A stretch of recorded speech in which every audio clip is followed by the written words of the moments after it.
আমি আজকে আপনাদেরকে লাচ্ছা তৈরি করে দেখাবো। লাচ্ছা বানানোর জন্য দুধটাকে আমি ফুটিয়ে নেব।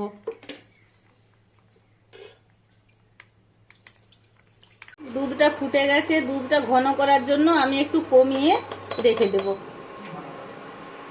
দুধের মধ্যে আমি ছোট এলাচের গুঁড়ো, তেজপাতা আর চিনিটাও দিয়ে দেব। চিনিটা খুব বেশি দেব না, লাচ্ছা হালকা মিষ্টিটাই ভালো লাগে।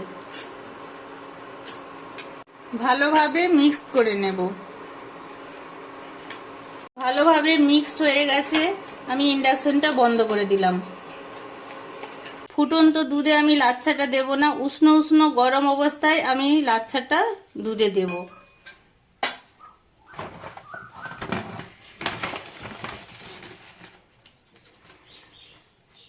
এবার আমি লাচ্ছাটা দিয়ে দিলাম।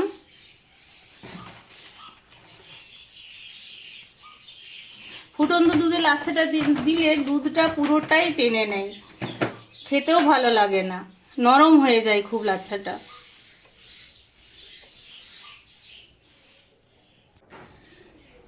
কাজু দিয়ে দেব, কিছুটা পেস্তা দিয়ে দেব।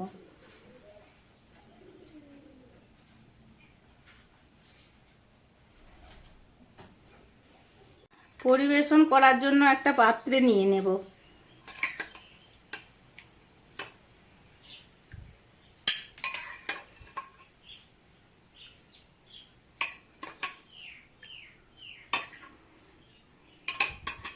একটা পাত্রে নিয়ে এর উপরে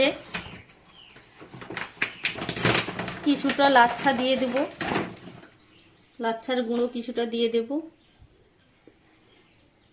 দেওয়ার পরে কাজু এবং পেস্তাও কিছুটা দিয়ে দেব। এইভাবে আপনারা খেয়ে দেখবেন বন্ধুরা, বাড়িতে খেতে খুব সুন্দর হয়।